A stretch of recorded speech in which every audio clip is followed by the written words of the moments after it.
Hi, and welcome to Tim and Joel's Weekly Draw. Joel, we're getting down to the wire. Are we not? Are we not getting down to the wire? We've gone on the fast lane. We've taken an exit. We went on I-90. We came back, realized we took a wrong turn, had to turn around. We went back on the highway, but then we realized, oh my God, we're going the wrong way.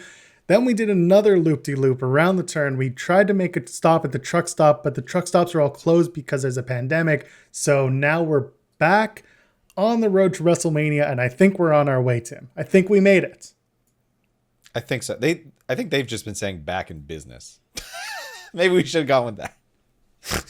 We're back in business, baby. Baby.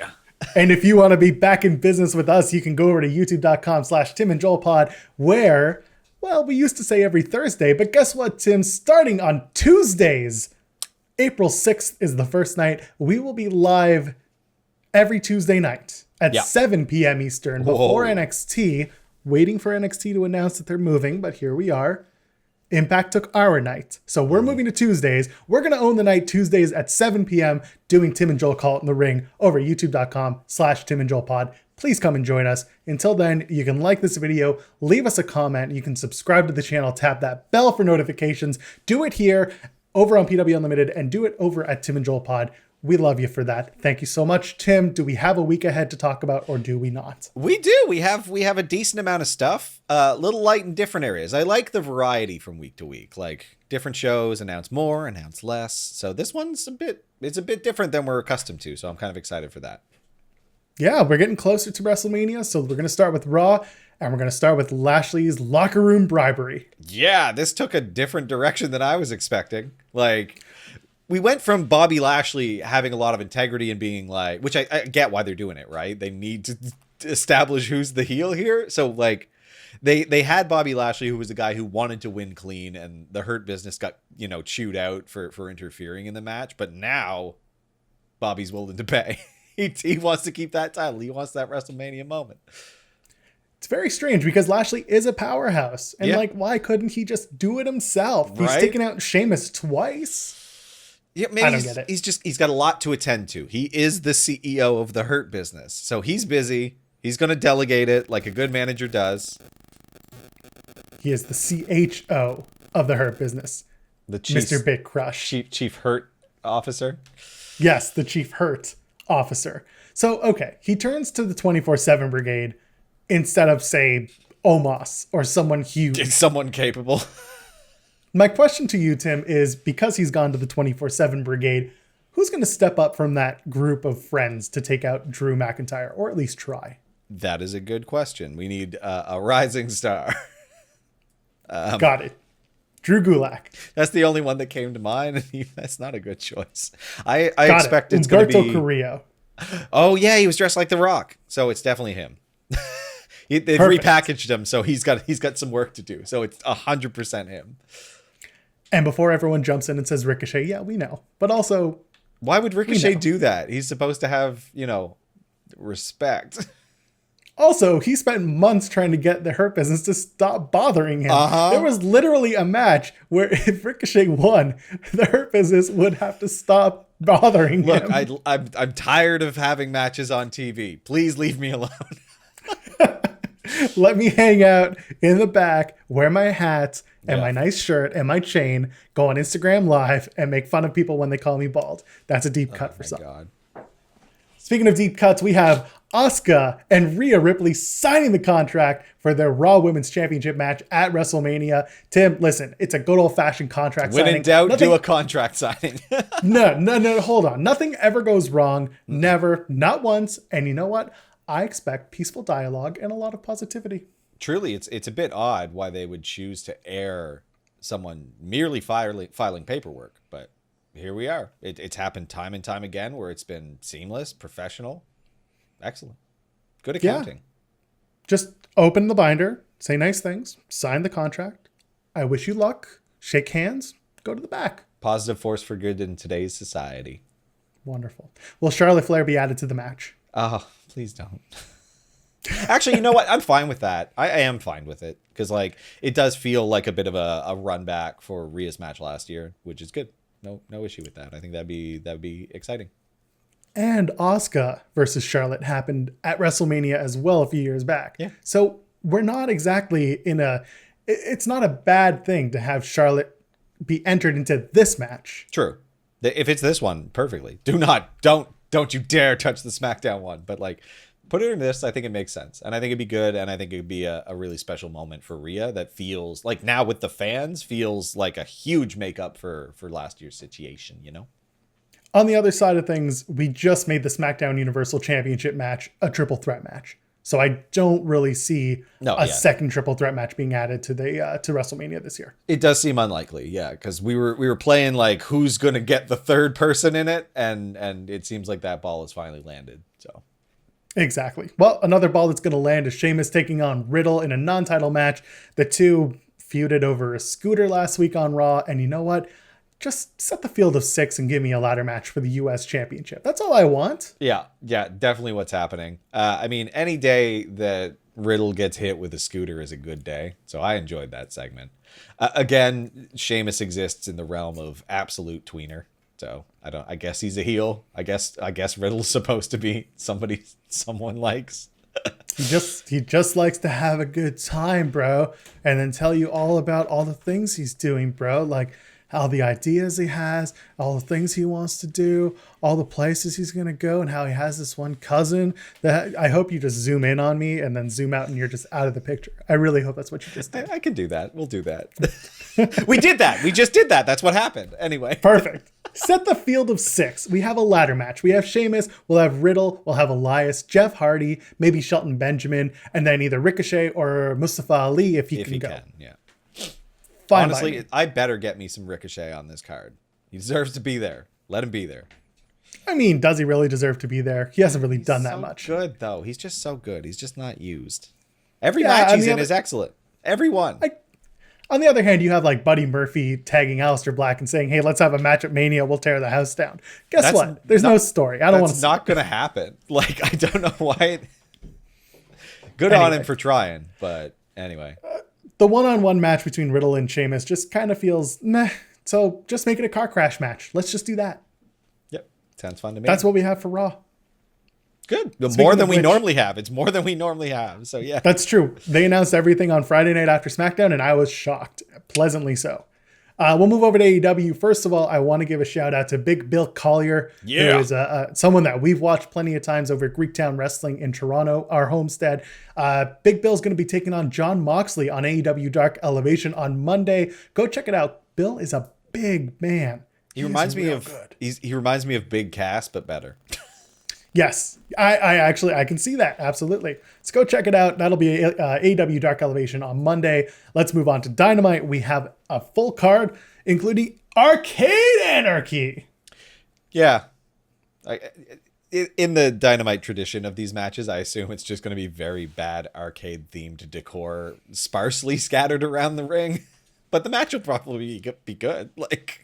Hide your controllers and hide your pinball machines, Tim. Hey, man, if Sami Callihan isn't involved, I'm sure they can do something fine with a controller. We can't wrap it in barbed wire, can you? It was dumb anyway. Please don't. Use it as a whip. Use it as like a flail, you know? You got a cable and you got a hard piece of plastic on the end. Use it as a flail. No one's going to get seriously injured, but it will be very funny. I have a feeling this match is going to be not just pre-taped because Dynamite this week is pre-taped, but I think it'll be a cinematic style match. Something in the back. Oh yeah, I think they'll set up a whole bunch of arcade machines and just beat a bunch of them up. You know what? Like, I trust Chuck Taylor in that scenario, so I hope it'll be very good. Oh, we should probably say, yes, the competitors in the match are Chuck Taylor and Orange Cassidy taking on Kip Sabian and Miro. That shouldn't surprise anyone. No. Penelope Ford will be with Kip Sabian and Miro. Let's just end the feud. Let's be done with it. Yeah, I think it's time to move on. Again, like, Miro's been a little bit up and down. I hope that he can put on a really good show here. And then I assume it pivots to Kip versus Miro. It's kind of where it feels like it's going. I think if they do that, it'll be a quick brush off. But it might be the return of Trent this week. Yeah, which means this will get prolonged. Yeah, we haven't seen Trent since his injury. Maybe it's time. I don't know what his timeline is like for injury, but nor I. That's Arcade Anarchy. Let's move on. Speaking of anarchy, these two once had matches in the Impact Zone. Now they're going to bring their style to AEW Dynamite. Christian Cage has his in-ring debut against Frankie Kazarian. For Christian Cage, it's his AEW debut. Like I said, the last time these two matched up was in a ladder match in the finals of the Fight for Your Right tournament in TNA. That was November 11th of 2007. Wow. It's a long time ago for these two. Yeah, I think I actually caught that too, which is wild. Like I saw Christian's entrance into TNA and I saw him like with the Kazarian feud. It's very vague now, very thin memory of it, but I recall enjoying it. Will Christian's debut be an instant classic? What do you think?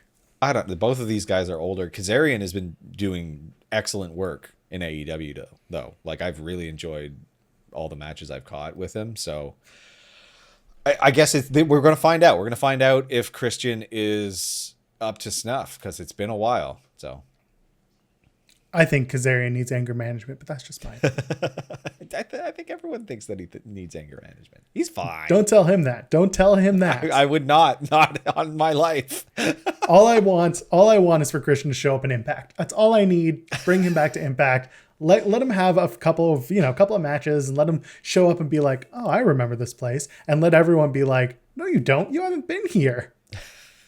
This isn't Nashville. It works too. He works harder than everyone, right? So he can go over, he can do both shows. He can out wrestle Brian Myers so that he works harder and is more professional. You know, there you go. He's gonna outwork the most professional wrestler. Exactly. Let's move on. An exhibition match between Cody Rhodes and QT Marshall. We have a guest referee in Arn Anderson. I'm sure he'll call it right down the middle. That's all I got. Is Cody going to turn heel here? I have no idea. Listen, what is this? What is this match? Does QT gets the win and Cody acts perplexed? Cody gets the win and QT gets more upset. What are we doing? What are we doing here? I don't know. Neither one of them seemed all that clear on their goals in their promo to me. I don't know. QT's upset for some reason. I didn't know he was Cody's assistant, I guess. Is that who he is? What? Well, because they train at the Nightmare Factory. It's his school, their school. I don't know. And Cody's top dog at his school. Listen, we saw QT's wife last week. Maybe she's going to show up and cost Cody the match. Who knows? Is she a wrestler? I don't know anything about QT Marshall.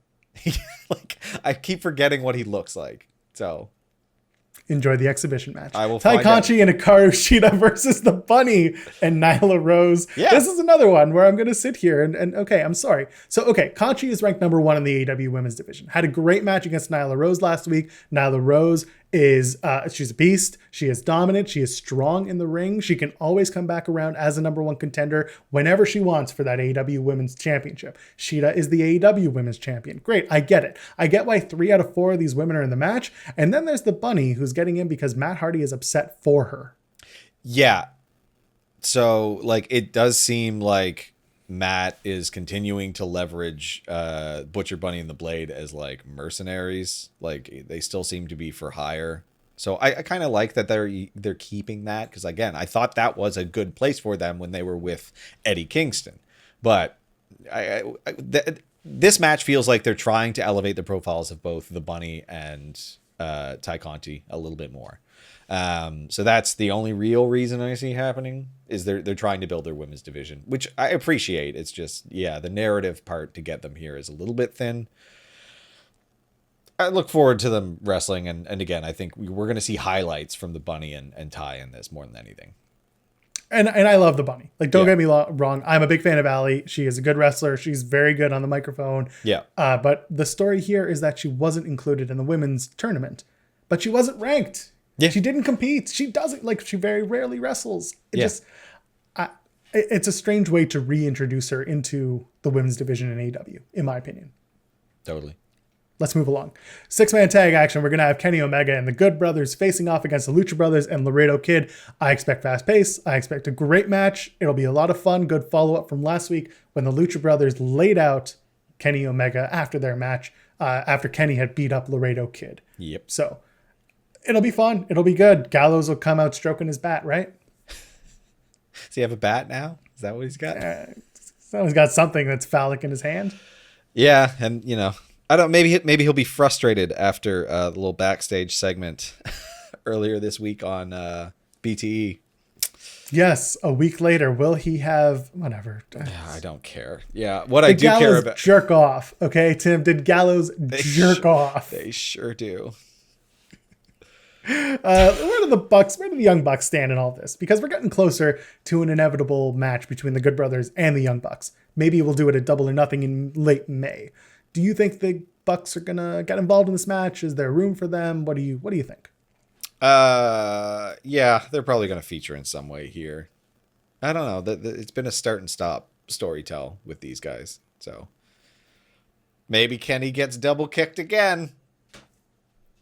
Ooh, by the Young Bucks this time. Yeah.